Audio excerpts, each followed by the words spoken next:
Let's pick smoking, for example. Objectively speaking, it is not a good habit. It is terrible for your health, yet millions upon millions of people smoke every single day.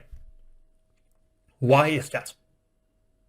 It's actually very difficult to begin a habit of smoking because every instinct of your being does not want to inhale poisonous smoke.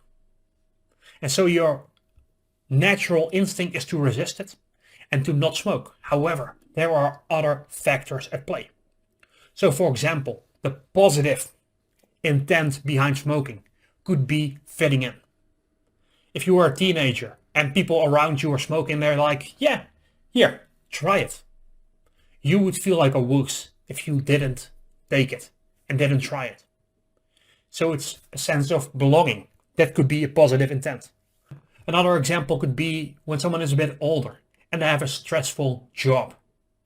Smoking can be a way to get those 5 minutes away from the computer screen, away from the stressful situation, and get a bit of a relief.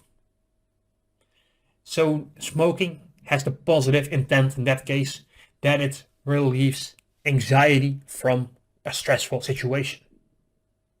And so two of the main culprits behind bad habits are boredom as well as stress. So for example, with boredom, you can think about scrolling on your phone, watching Netflix all day, playing video games, just doing anything to distract yourself. And one way to crystallize this is, I want to ask you, when was the last time you actually sat by yourself with no distractions? Not your phone, not some computer, not even a book to read, not an activity you're doing. When was the last time you just sat there? Just like that, and you were alone with your thoughts. Can you even remember the last time that happened? Probably, for most people, they cannot. And the reason is that we have our habits, both good and bad, in part because we want to run away from certain things that we don't want to think about, don't want to feel. So that's a major cause of bad habits. In those moments where you're like, I'm so bored, I don't know what to do. Your mind's going to be like, gotcha. I don't want to spend this time just running around in my own head. So let's just go and watch Netflix. That's how your mind makes things up in a negative way. The other one, major cause, is stress. So to go back to the example of smoking, it is evolutionarily based that if you're having something in your mouth, like you're chewing, for example, or you're doing this when you're smoking, that literally calms us down.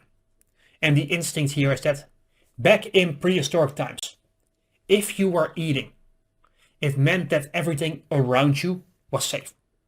Because if you just went and ate when there was a saber-toothed tiger around you, you would end up very much dead.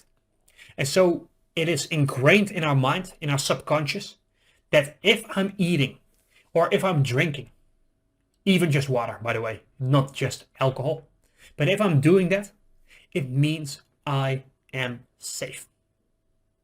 Because your mind's like, okay, I had to have already checked my environment. There's no immediate danger.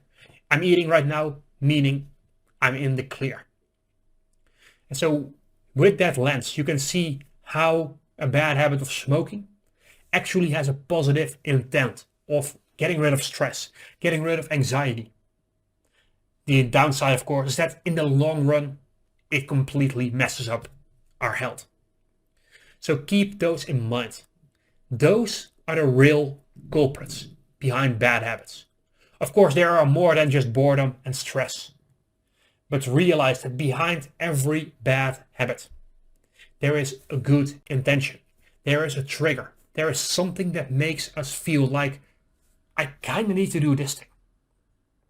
The bad habit is absolutely not the problem. It is the symptom of a problem. Are you ready to break your bad habits once and for all? If so, click the link in the comments of this video, because I've actually done a 1 hour long masterclass on this topic that's gonna teach you everything you need to know about breaking bad habits. This is something that most people would charge hundreds of dollars for, and it's yours for free when you click the link in the comments of this video and go and watch that training right now.